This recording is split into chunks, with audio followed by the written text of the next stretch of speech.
Ibu menyaksikan dengan mata kepala sendiri. Putrinya yang berusia 14 tahun diserang oleh 7 orang secara bergantian. Disiksa sepanjang malam di tengah hujan deras. Ibu dengan tubuh yang lelah merangkak mendekati putrinya. Hampir berhasil diselamatkan namun dipisahkan kembali. Diperlakukan seperti binatang. Mereka memaksa menuangkan asam sulfat yang korosif ke dalam mulut ibu dan anak perempuan itu. Menyebabkan sistem pencernaan mereka terbakar parah.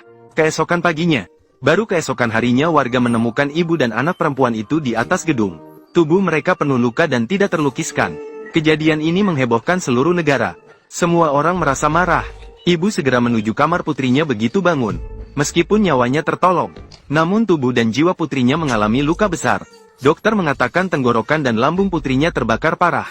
Telah menjalani operasi pengangkatan lambung. Sementara perlu makan melalui selang makan plastik.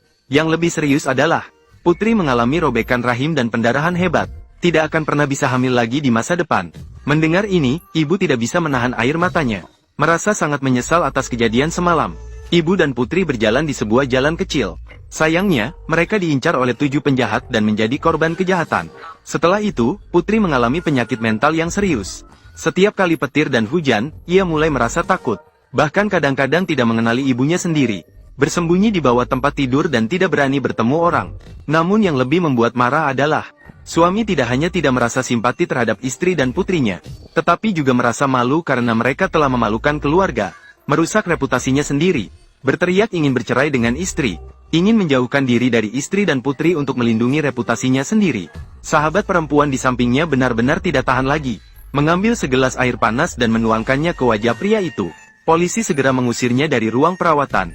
Kemudian suaminya kembali dengan seorang pengacara dan menandatangani perjanjian perceraian dengan istrinya. Setelah itu, dia tidak pernah lagi mengunjungi istri dan anak perempuannya di rumah sakit. Selama dirawat di rumah sakit. Selama itu, sahabat perempuan dan polisi yang merawat ibu dan anak perempuan itu. Setelah penyelidikan, ketujuh tersangka berasal dari geng yang sama. Tersangka nomor 1 dan 2 mengelola toko peralatan besi. Saat sedang makan, polisi merusak pintu dan menangkap mereka. Namun keduanya menolak mengakui tindak kejahatan. Tersangka nomor 3 dan 4 melarikan diri setelah mendengar berita tersebut. Mereka ditabrak oleh polisi saat melarikan diri dengan sepeda motor dan ditangkap. Tersangka No. 5 sedang beristirahat di hotel. Awalnya polisi berencana menyamar sebagai pegawai hotel untuk menangkap mereka. Namun yang membuka pintu adalah seorang wanita. Pelaku sensitif langsung melompat keluar jendela dan kabur. Namun polisi yang sudah melakukan pengintaian berhasil menangkapnya. Kepala dari 7 pelaku mendengar berita dan bersiap-siap untuk melarikan diri dengan mobil. Terjadi baku tembak selama proses pengejaran. Akhirnya berhasil ditangkap oleh polisi juga. Karena banyaknya pelaku, tidak mungkin untuk mengidentifikasi secara spesifik. Polisi berhasil menangkap puluhan tersangka. Perlu diidentifikasi langsung oleh korban. Yang membuat N merasa marah adalah, tidak ada satupun pelaku yang menunjukkan penyesalan sedikit pun. Semuanya sangat sombong. Karena kejadian terjadi di malam hari, N juga tidak bisa melihat wajah pelaku dengan jelas. Namun dia mengingat suara tawa mereka. Polisi meminta tersangka untuk tersenyum lebar. Bisakah tersenyum dengan serius? Polisi, ini sama sekali tidak lucu.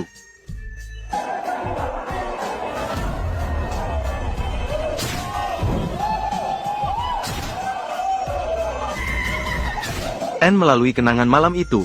Dalam penderitaan mental, dia mengidentifikasi 7 penjahat.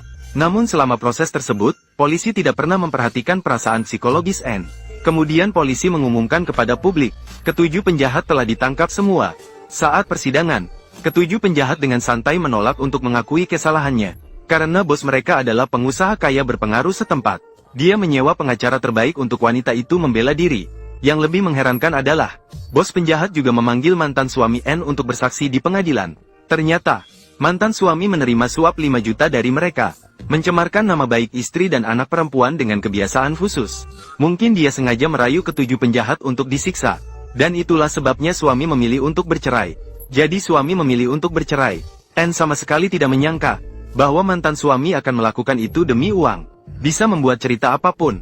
Tidak peduli sama sekali dengan perasaan istri dan anak perempuannya. Jika anak perempuan yang terbaring di tempat tidur sakit tahu memiliki seorang ayah seperti itu, betapa putus asanya.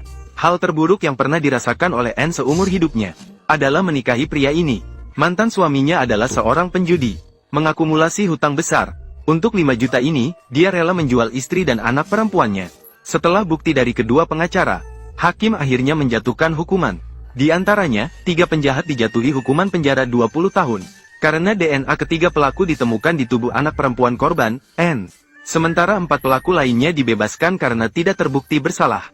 DNA mereka tidak ditemukan di tubuh korban atau di tempat kejadian. Keempatnya sangat terkejut. Mereka bersyukur pada hujan deras malam itu, yang membersihkan jejak dan bukti di lokasi kejadian hingga bersih. Setelah putusan dijatuhkan, semua orang merasa tidak adil. Bahkan banyak orang melakukan protes dengan berdemo.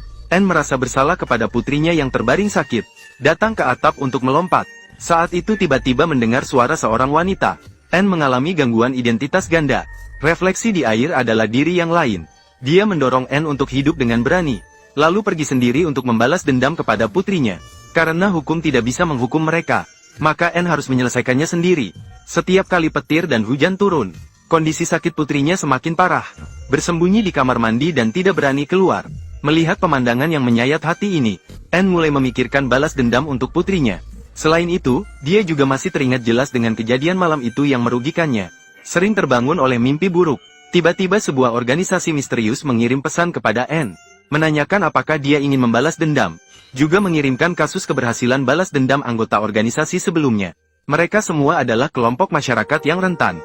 Setelah mengalami penindasan, mereka tidak mendapat perlakuan yang adil. Begitu teringat putrinya yang masih menjalani terapi mental di tempat tidur sakit, N dengan tegas bergabung dengan organisasi balas dendam. Keesokan harinya, Ani tiba di lokasi yang telah disepakati. Pemimpin organisasi balas dendam adalah seorang janda hitam. Orang-orang di sini semua aneh. Cara pelatihannya juga sangat khusus. Pemimpin memberitahu N, semua orang di sini telah mengalami hal yang sama denganmu.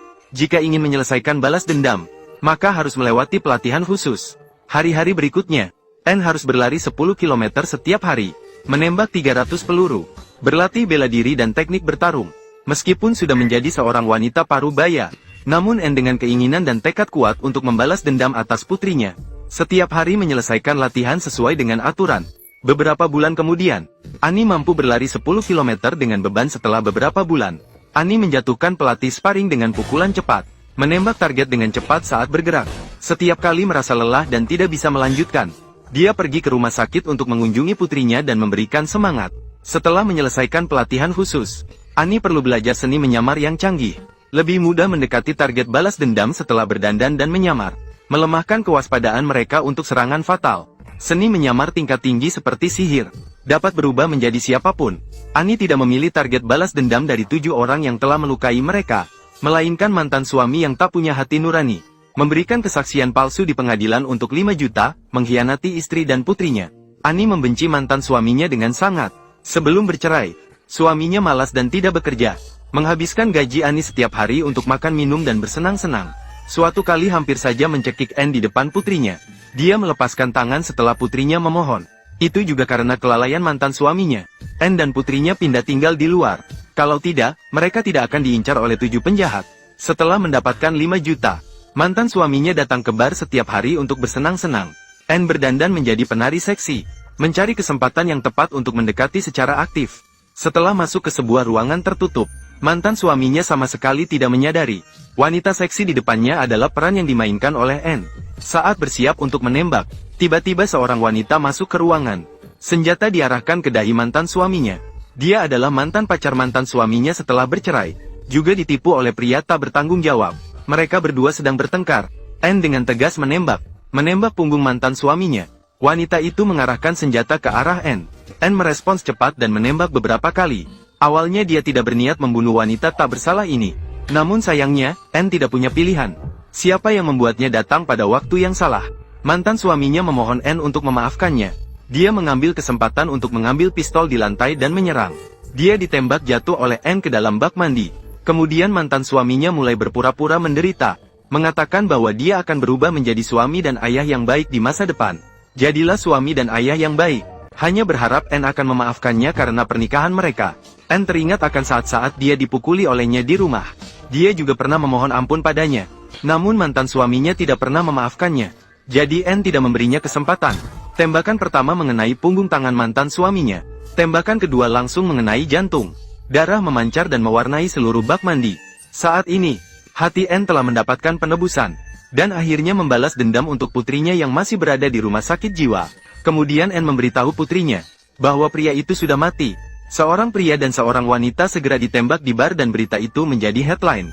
Tersangka adalah seorang penari. Kecuali pemimpin organisasi balas dendam, tidak ada yang tahu identitas asli Annie. Target balas dendam kedua. Anne memilih untuk membalas dendam pada Huang Mao yang dibebaskan tanpa hukuman. Kali ini dia menyamar sebagai seorang nenek. Saat ini Huang Mao menjual daging babi di pasar. Manfaatkan saat tidak ada orang di sekitar. Anne menggantung leher Huang Mao dengan kait besi. Kedua kakinya terangkat dari tanah. Saat itu, Huang Mao masih tidak menyadari kesalahannya. Hingga Anne mengungkapkan kebenaran. Dia adalah ibu dan anak yang diserang oleh 7 orang pada malam setengah tahun yang lalu. Apakah kamu begitu cepat melupakan? Kuning rambut meminta maaf kepada Anne. Malam itu dia juga terbawa emosi sebentar. Dia hanya melakukan hal yang menyakiti ibu dan anak perempuan itu karena mengikuti perintah kakaknya. Memohon Anne untuk memberinya pengampunan. Anne menarik rantai besi dengan keras. Kuning rambut merasakan sakit yang menusuk hati. Kait besi menusuk lebih dalam ke lehernya. Anne mengikat rantai besi ke meja lagi. Berjalan mendekati kuning rambut dan menatapnya lurus. Meskipun lawan merayu dengan sangat, Anne tidak lagi merasa simpati. Ketika dia memikirkan putri mereka yang disiksa menjadi gila. Bahkan jika harus turun ke lapisan neraka yang ke-18, itu pantas. Anne mengambil pisau daging di atas papan potong. Dengan satu tebasan, dia langsung menyita alat kejahatannya. Kuning rambut merasakan sakit yang menusuk hati. Anne menutup mulutnya. Lalu dia mengambil sepotong daging babi dan meletakkannya di dahi. Menembak langsung ke kepala melalui daging babi. Kemudian rambut kuning berhenti bergelut. Anne bersembunyi di sudut dan diam-diam menangis. Dia tidak tahu bagaimana bisa menjadi pembunuh yang kejam tanpa belas kasihan. Ini bukan kehidupan yang diinginkan Anne. Dini hari, seorang pedagang menemukan mayat rambut kuning. Polisi menemukan dari kamera pengawas bahwa pelaku adalah seorang nenek berusia 80 tahun. Metode kejahatan sangat kejam. Kemungkinan besar pembunuhan balas dendam. Anne pergi ke rumah sakit untuk memberikan boneka kepada putrinya. Mengatakan bahwa orang itu sudah meninggal. Ketika perawat datang untuk memberikan makanan, putrinya segera menyembunyikan boneka itu. Setelah 3 penjahat di penjara, setiap hari entah bertengkar atau dalam perjalanan bertengkar, tidak pernah mengalami hari yang tenteram. Selanjutnya adalah target balas dendam berikutnya. Anne memilih si gemuk yang dibebaskan tanpa tuduhan. Tahun 1951, putrinya yang berusia 14 tahun menjadi korban tindakan pria ini.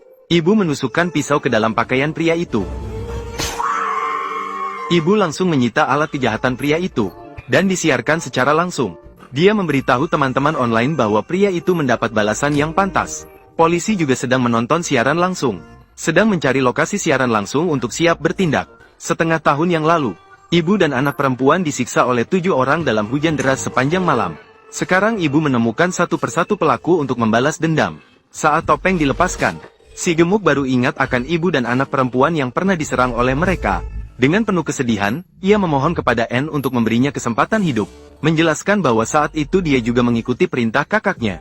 Dan melakukan hal yang mengecewakan bagi ibu dan anak perempuan itu.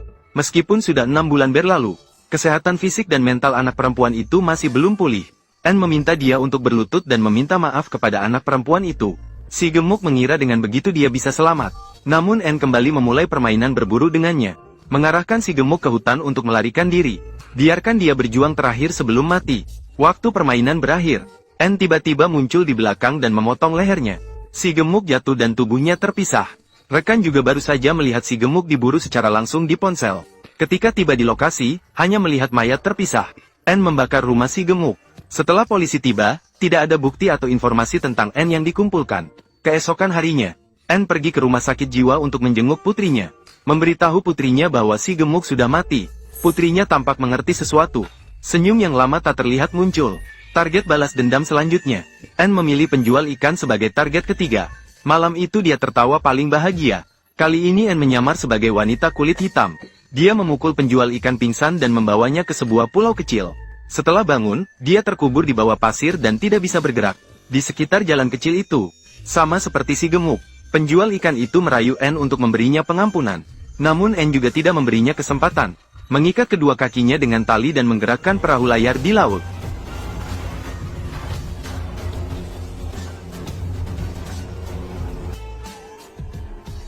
Anne teringat akan malam itu ketika dia disiksa oleh 7 orang itu. Penderitaan yang dialami oleh penjahat sekarang adalah pantas. Setelah merekam video permohonan maaf, Anne menembak jatuh penjual ikan dengan satu tembakan. Darah mewarnai pantai itu merah.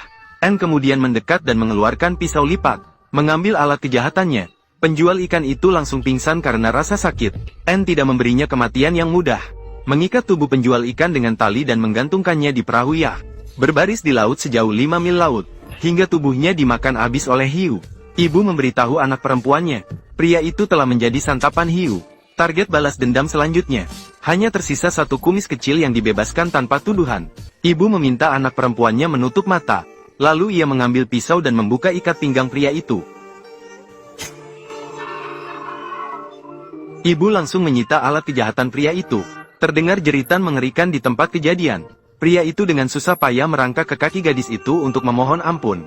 Berharap ibu dan anak perempuan itu akan memberinya pengampunan. Namun ibu tidak memberinya kesempatan. Karena ibu dan anak perempuan juga memohon ampun pada malam itu. Namun tidak ada yang merasa kasihan pada ibu dan anak perempuan itu. Pria itu memegang kaki dan lengan gadis itu sambil memohon ampun.